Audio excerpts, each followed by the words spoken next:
Signal வேகத்தில் நிறைய ஃப்ளைட்டை விட்டுருங்க. நைட்டு ஃபுல்லாக ஒரு கண்ட்ரியில் படுத்து கிடந்திருக்கு, தேவையில்லாத விஷயம். அப்போ நீங்கள் சரியாக பிளான் பண்ணீங்கன்னா அந்த ஆன் டயத்துக்கு போயிருக்கலாம். விட்டுட்டீங்கன்னா சில ஃப்ளைட் என்ன ஆகும்னா காலையில் தான் இருக்கும், அப்போ நைட் என்ன பண்ணுறது, நமக்கு மிக முக்கியமான வேலை இருக்கும். இது மாதிரி பஸ்ஸையோ ட்ரெயினையோ தவற விட்டவங்க நிறைய பேர் இருப்பீங்க.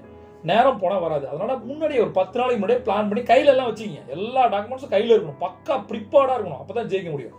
அடுத்தது, கண்டினியூஸாக நம்ம ஓடிக்கிட்டே இருக்கும்போது நம்ம வந்து ரொம்ப ஸ்ட்ரெஸ் ஆகிடும். அப்போ நமக்கு கொஞ்சம் ரிலீஃப் தேவை. அதான் என்னோட குரு சொல்லுவாங்க, பிரேக் எடுத்துக்கோன்னு சொல்லுவாங்க. அந்த பிரேக் எடுத்துக்கோன்னு சொல்றது அவ்வளோ அழகாக இருக்கும். இந்த பிரேக்ன்றது நான் என்ன சொல்றேன்னா 25+5 அப்படின்னு சொல்றேன்.